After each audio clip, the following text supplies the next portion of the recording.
Bonjour, et bienvenue pour ce 41e cours d'initiation à la programmation Arduino pour débutants et débutantes. Théoriquement, la leçon 41 était destinée à apprendre comment réaliser un système d'alarme à clavier matriciel.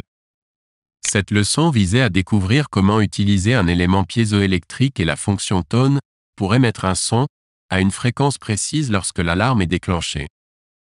Mais suite à ce courriel envoyé par Pascal, j'ai décidé de lui accorder la priorité et de reporter ce projet à la prochaine leçon, car elle soulève un fait qui me chicote depuis au moins 3 ans.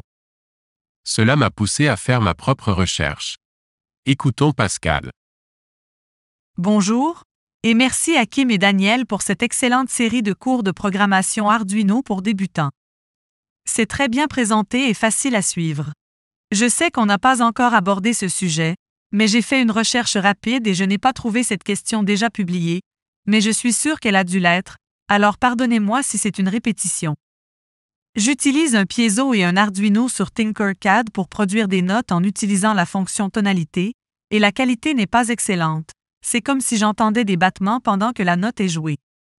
Je me souviens vaguement d'un collègue m'ayant dit que c'était un problème avec la façon dont les haut-parleurs de mon ordinateur géraient les ondes carrées. J'ai un MacBook Air si cela fait une différence, mais je ne suis pas sûre. Avez-vous réussi à utiliser Tinkercad pour produire des notes plus agréables?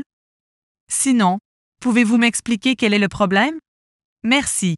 Bonjour Pascal, et merci à toi pour ta participation.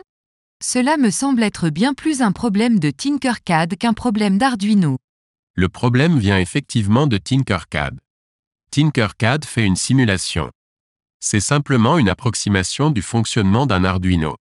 Vous ne pouvez pas vous attendre d'Autodesk à ce que ce soit parfait. D'ailleurs, quoique convivial, et généralement facile à utiliser, ce n'est pas son seul problème.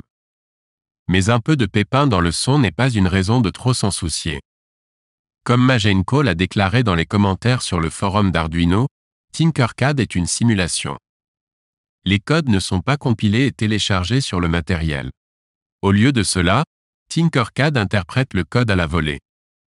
Les simulations ne sont pas des clones parfaits du matériel réel, vous ne pouvez donc pas en attendre les mêmes performances que celles du véritable Arduino. De plus, il n'est pas conçu pour produire un son de haute qualité. L'accent est entièrement mis sur la simulation du fonctionnement de l'Arduino. Si vous l'utilisez avec un vrai Arduino, vous n'aurez pas de problème de son. Ce que vous entendez actuellement n'est pas un problème d'Arduino, mais de Tinkercad. Vous pouvez signaler un problème au développeur, mais il ne pensera probablement pas qu'il s'agit d'un problème majeur, ou lui accordera qu'une très faible priorité. J'ai déjà signalé ce problème via la foire aux questions de Tinkercad, il y a 3 ans. Mais le problème demeure. Je n'ai même pas eu de réponse. Même que sur certains forums on a supposé que le problème pouvait venir de la carte graphique due à une fonction OpenGL. Donc je peux te rassurer, ton ordinateur n'est pas en cause. Le problème vient à coup sûr de Tinkercad. Pour appuyer mes affirmations, je vais en faire la démonstration en reproduisant exactement le même montage dans 2 simulateurs Arduino. Le premier réalisé avec Tinkercad, le second avec le simulateur Wokwi, sur wokwi.com. Il s'agit d'un montage on ne peut plus simple sur Tinkercad, d'un élément piézoélectrique avec une carte Arduino Uno R3, utilisant la fonction tone pour jouer une courte mélodie.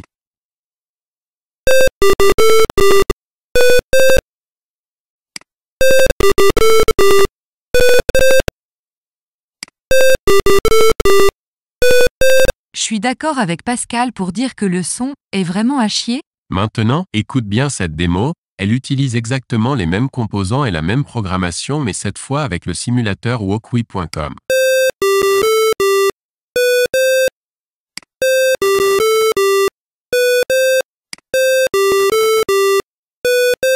La qualité du son est incomparable, tous deux, exécutés sur le même ordinateur, ça prouve hors de tout doute que le problème vient de Tinkercad et non pas du PC. Et encore moins du navigateur Google Chrome, comme je l'ai lu sur le forum de Tinkercad. Pour ceux que cela intéresse, j'ai placé 2 liens dans la description au bas de cette vidéo. Le premier lien te permet de télécharger ce projet réalisé sous Tinkercad, et le second celui réalisé sous wokwi.com. Ainsi tu pourras prendre un peu d'avance en ce qui concerne la fonction tone.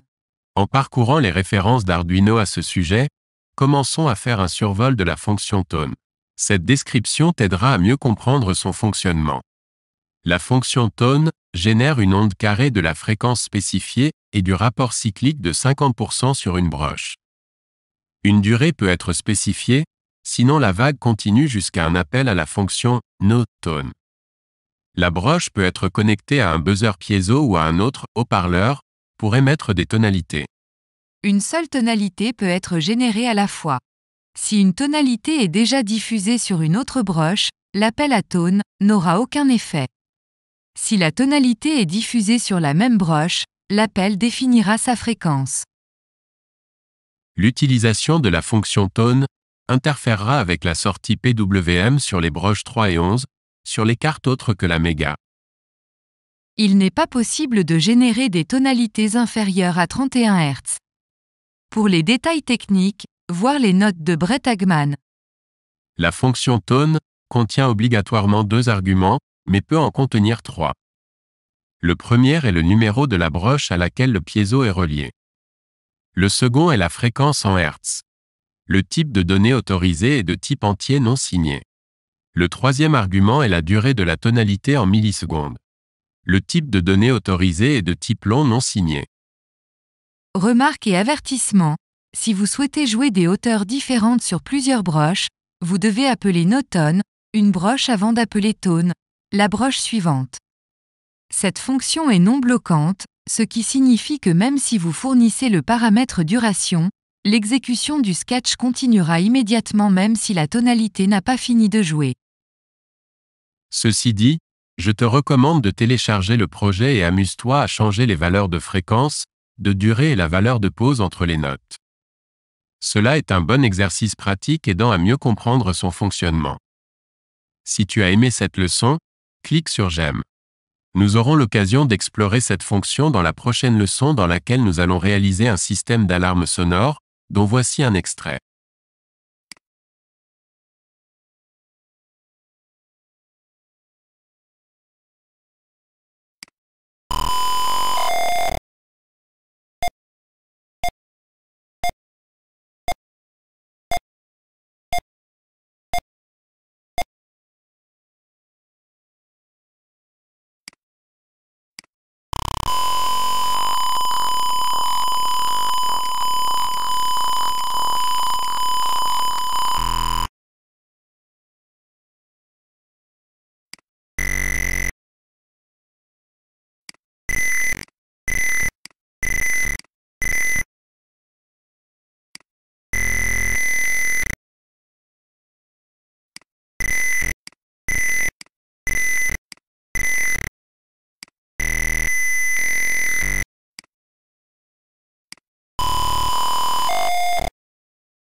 Easy Weekend Project.